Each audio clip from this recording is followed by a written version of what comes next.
to live a godly life, persecution comes when your family turns against you and your friends that will neglect you. When you want to live a godly life, persecution comes. God, He will protect you, and God, He will defend you. Hurt people, that's what I heard people. Curse people, worse people. When it's church, when you fully come to Christ, whole world turn against you. It's like everything around you wanna test you, now I'm tempted. When you really change your mind and you done with smoking weed, all of a sudden now the weed man wanna come and bring you weed. When you say you staying focused and you leave these girls alone, every pretty girl around you want the number to your phone, huh? Deny yourself and follow. Because Deny yourself, deny yourself. Giving shout out to, once again, Kingdom Music, Brian T. And as you have seen from the introduction, we were talking about sin, and my brother gave an excellent lesson on what sin is. So this is going to be part two, but just to give a slide of Romans 5:12, wherefore as by one man sin entered into the world, and death by sins, and so death passeth upon all men, for that all have sinned. And most of us can agree to that.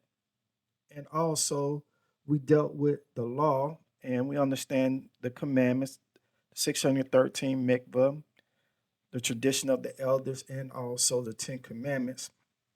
And if we break those laws, we have sinned. And so, like this picture, it gives us an idea of sin keeps us in bondage.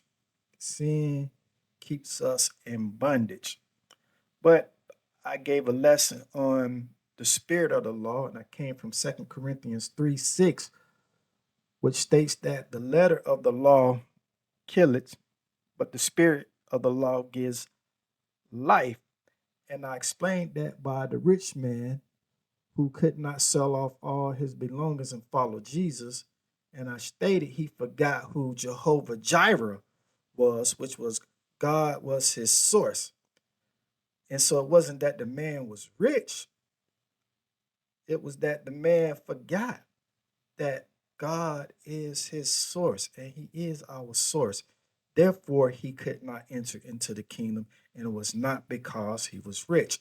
Then I gave the story of the woman caught in adultery when Jesus said, let ye of no sin cast the first stone, and no one casted a stone, to further illustrate that the Pharisees up under the law had every right to stone her, but by the spirit of the law that Jesus was teaching, they did not, because none of them were blameless of any sin. So with that, we are all sinful and all have sinned. Hence, we have this ball and chain. So today, although we all understand what sin is, in keeping with grace, that is Jesus, who is a gift to us, who brings forth salvation.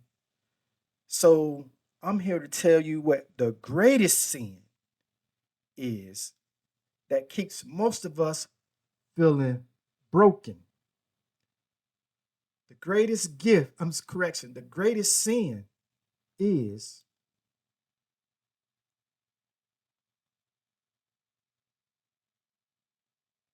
unbelief.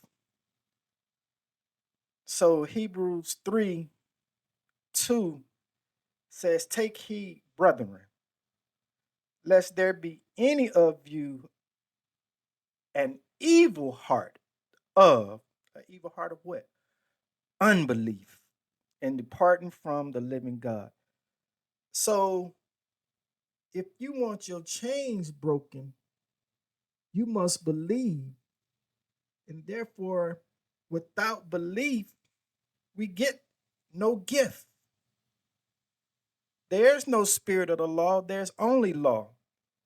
There's only lawlessness. There's only sin. The greatest sin of all is unbelief.